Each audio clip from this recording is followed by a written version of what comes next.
সবাইকে আসসালামু আলাইকুম।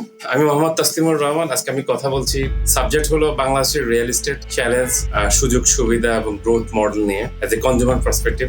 কথা বলছি বেসিক্যালি আমাদের YouTube channel career bridge Bangladesh নেটওয়ার্কের থ্রুতে। সো বেসিক্যালি মূল অবজেক্টিভ হলো আমার বাংলাদেশের রিয়েল এস্টেট এখন শুধু জমি ও ফ্ল্যাটের ব্যবসা না, এটা একটা জীবনের নিরাপত্তা, লাইফস্টাইল, পারিবারিক ভবিষ্যৎ, ইনভেস্টমেন্ট সিকিউরিটি এবং আরবান লাইফস্টাইল একটা জটিল সিদ্ধান্ত।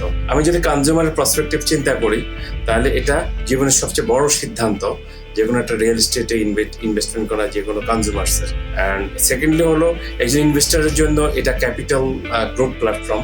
সে এখান থেকে বিজনেস আর্ন করতে পারে এবং সে গ্রোথ করতে পারে তার বিজনেসে। বিশেষ করে ঢাকা শহরে রিয়েল এস্টেটের বিলাসিতা নয়, এটা একটা নেসেসিটি।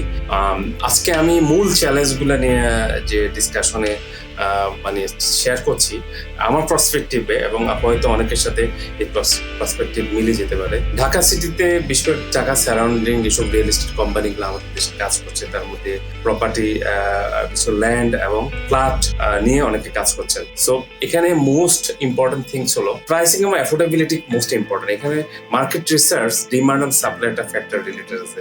সো বাংলাদেশে যদি ঢাকা সিটি যদি মানে আমি যদি 1.5 কোটি মানুষের কথা চিন্তা করি, তার মধ্যে অলমোস্ট 15 লক্ষ মানুষ কিন্তু রিয়েল এস্টেট বায়ার হিসাবে যে কোনো কোম্পানি চিন্তা করতে পারছেন।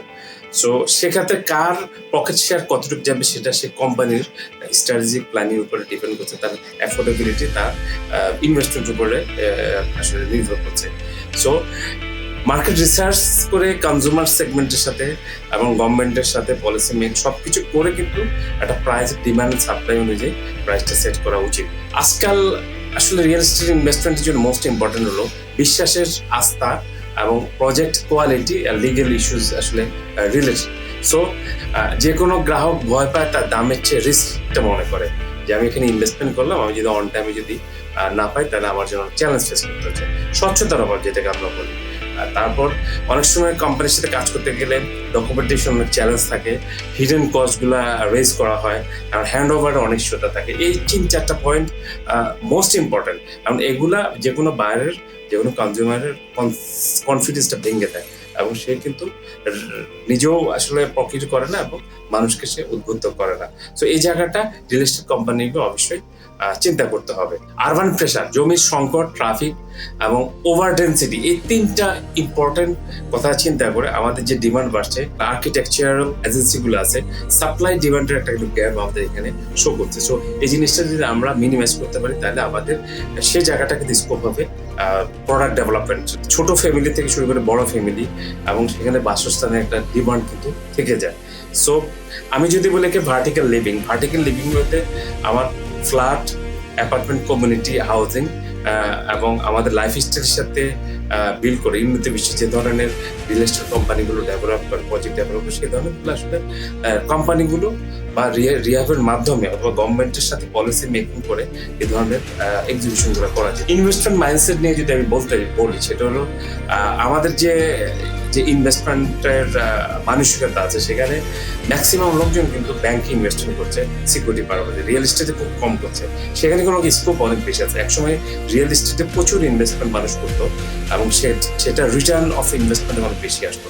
সেক্ষেত্রে কিন্তু কোম্পানিগুলো যদি এই জায়গাটা যদি সে ফলো থ্রু করতে পারে, তাহলে কিন্তু তার ইনভেস্টমেন্টের জায়গা মানুষ যদি থাকার জন্য সে করতে পারে এবং ইনভেস্টমেন্টের জন্য করতে পারে, তাহলে কিন্তু তার সেলস এবং এটা কিন্তু 2 গুণ 4 গুণ মানে 10 গুণ বেড়ে যেতে পারে।